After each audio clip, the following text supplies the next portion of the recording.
Nogar finit par retrouver la civilisation. Fatigué de son long périple, il décide de s'attabler à une taverne. À des kilomètres de là, un groupe de 5 individus, composé d'une femme et de 4 hommes, marche. Ils ont le regard sombre. Ils sont habillés de noir et de bordeaux. Ils s'arrêtent, aperçoivent au loin un homme tenant à la ceinture un artefact. Ils décident de marcher à sa hauteur, font mine de le dépasser, et là, brutalement, décident de l'attaquer. Un des hommes immobilise la victime pendant que la femme lui brûle littéralement le visage. Ils récupèrent l'artefact et partent en riant. Nogar, lui, est assis à une table, buvant une chope, quand soudain, la voix de Maya lui dit « Ils en ont un. » Nogar finit sa bière, avance vers la sortie et reprend la route. Il est furieux. Il marche un moment rapidement, mais il se fatigue assez vite. Il ne sait pas du tout où aller. Sur la route, il finira par retrouver un artefact qui était caché, mais rien de plus pour aujourd'hui. Le ciel s'assombrit. Il est temps pour lui de se reposer. La route sera encore longue demain. À quelques lieues de là, on y revoit nos 5 protagonistes du début.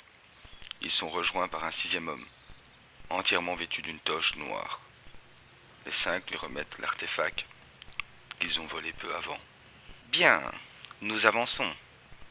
Continuons à travailler ainsi, et le retour d'Argos se rapproche, et nous serons tous récompensés. Bien, maître. Et le groupe se sépare ainsi. Les 5 protagonistes reprennent une route, l'homme en noir une autre. On voit ensuite l'homme en noir près d'un autel de pierre. Il effectue un étrange rituel, on entend une voix grave s'élever d'un trou noir qui se trouve au-dessus de sa tête. Hâte-toi de retrouver les artefacts. Mon retour est proche et enfin ce monde sera mien. Je ne tolérerai pas l'échec. Me suis-je fait comprendre? Parfaitement, maître. Tout ce que vous voudrez sera fait en temps et en heure. Mais ce n'est pas si simple. Les dieux aussi ont leur élu. Il répond au nom de Nogar. Et il cherche lui aussi les artefacts. Nogar, ce traître, comment se fait-il qu'il se soucie de la vie d'autrui, lui, maintenant?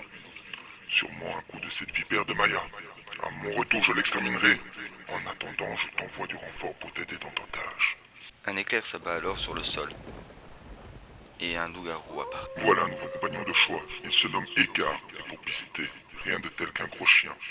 Fais-en bon usage, et ne me déçois pas. Comme il vous plaira, maître. Le néant disparaît. Et l'homme et le loup-garou reprennent la route.